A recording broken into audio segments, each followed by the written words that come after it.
In terms of social media, we knew we needed to embrace it. And what better way to embrace it than to go to our students?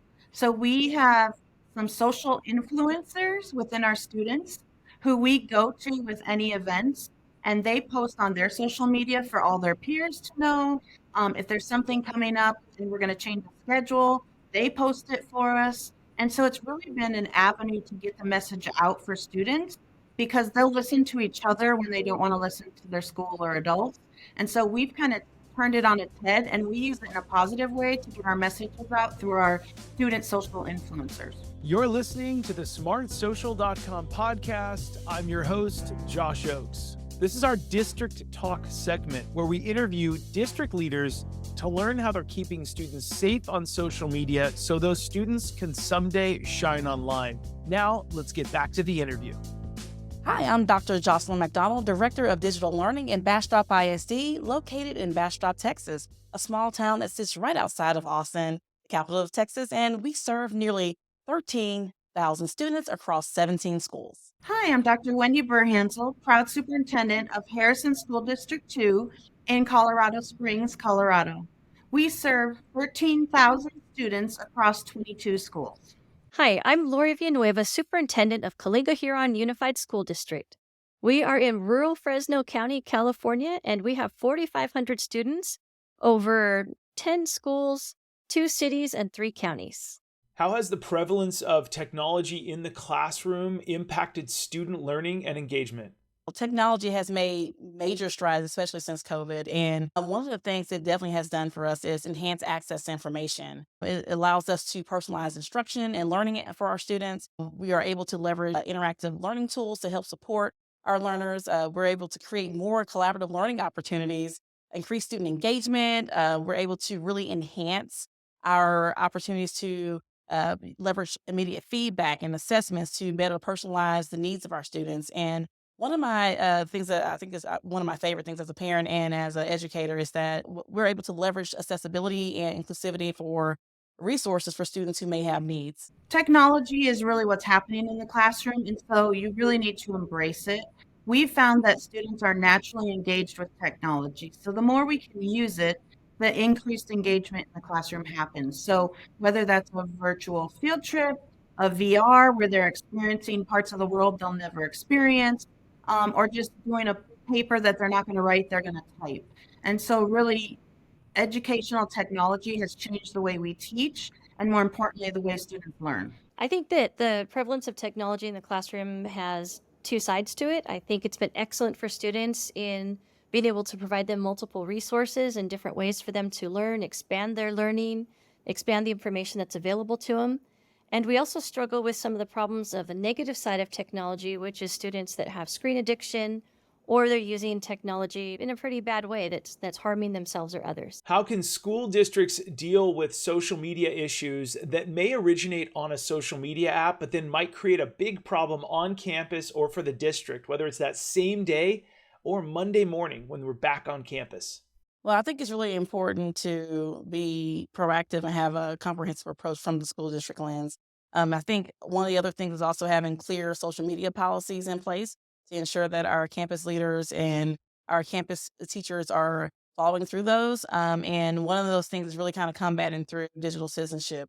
And so that's helping to bring awareness and supporting our students in support of their actions online is definitely going to be important for us to help kind of combat some of those things. But we know that it definitely has an impact in the learning and that students come back with those issues and sometimes it disrupts the educational learning environment. And so one of the things that I would say we can probably do more of is creating those channels for creating safe reporting for our students so that they can share some of the things that are happening. And sometimes we don't know what's happening until it plays out into the campus. And so making sure we're having those crucial conversations, teaching our students how to handle some of the issues that they may arise and make sure that we give them a safe space to speak. Also counseling support services and also trying to promote a positive use of the social media so that they can better handle those situations. So social media can be positive, but we all know it can be negative. And the biggest way to confront that is relationships, having strong relationships with students. So for us, that means our students coming to tell us if there's something wrong, our students reporting if they see something that's not safe happening, and then partnering with parents to help parents understand they need to be engaged with what their students are looking at. And when needed, bringing in administrators or counselors to deal with whatever consequences might happen. But really, if you have strong relationships, social media can be a true strength to use for your community. We have struggled with social media issues that come up, and we try as a district, first of all, to respond very quickly to them to get information out to parents.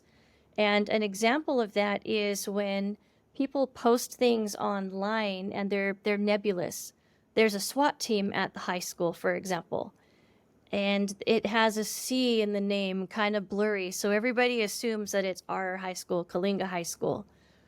Getting that information, assessing with the police department, Homeland Security, is that a threat to us, or is that something that's just out there on the internet?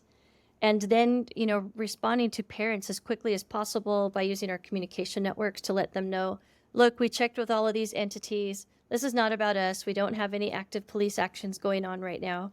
But as always, let us know if you see something, say something. So that's one of the ways that we've been dealing with it.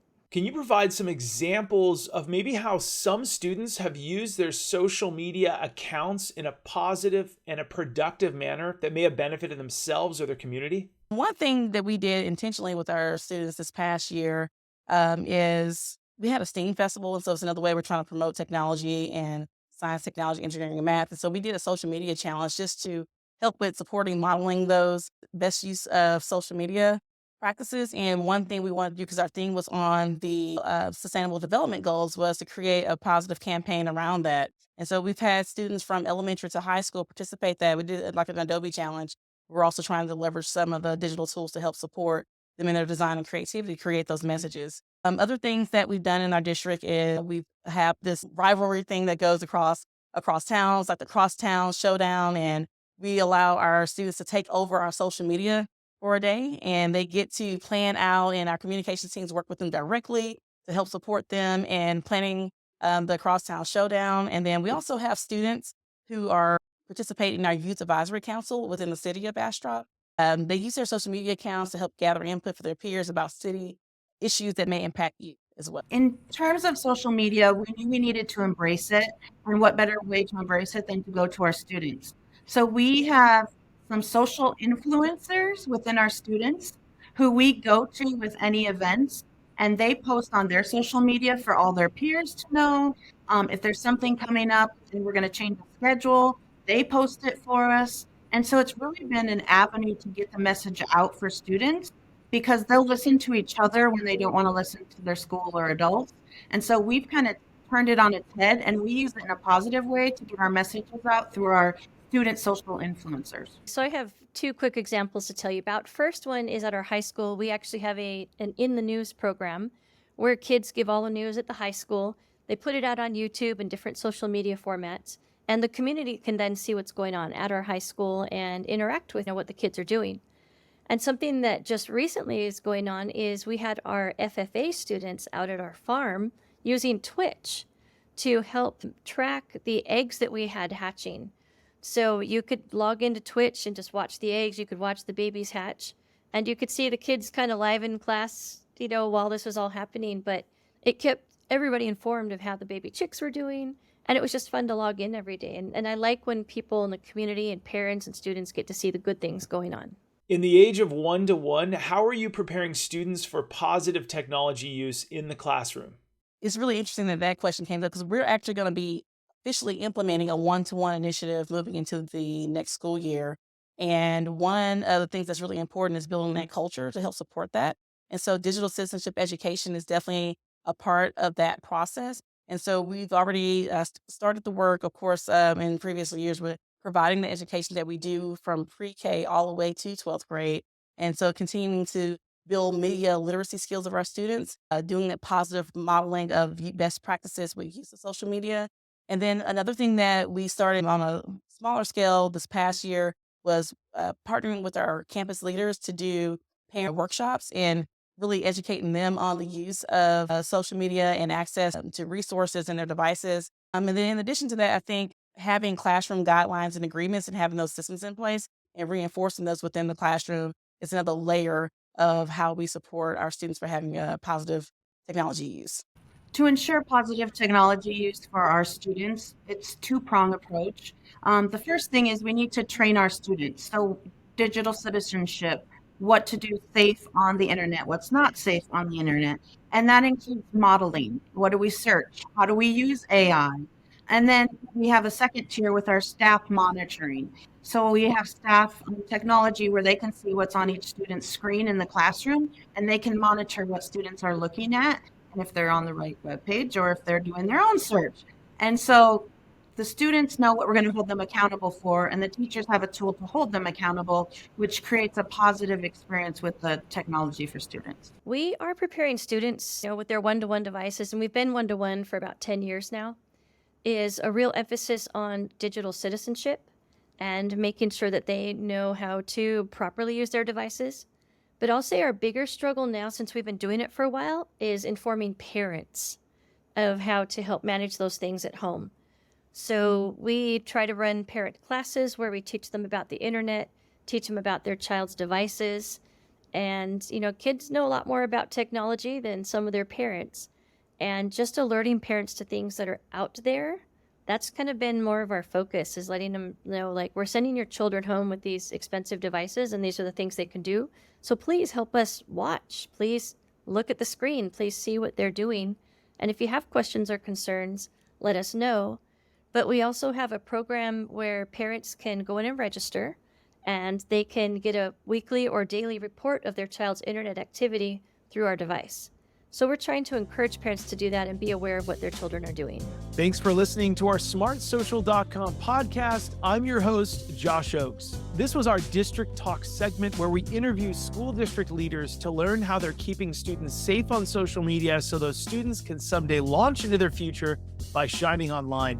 This episode was brought to you by our smartsocial.com VIP program. It's called the Very Informed Parent Program, which helps you engage your students with teen-led video lessons. Stay one step ahead with our premium parent newsletter and discover hidden features on trending apps on teens' phones and our 54 plus live parent and student-friendly events every single year. You can click on the link below to chat with one of our team members if you want a free pass to our VIP program to support your community with our smartsocial.com resources. And if you're a district leader who has a success story, we would love to feature you on a future episode. You can click the link below to reach out. Thanks so much for listening, and we look forward to seeing you on the next episode. Have a great day.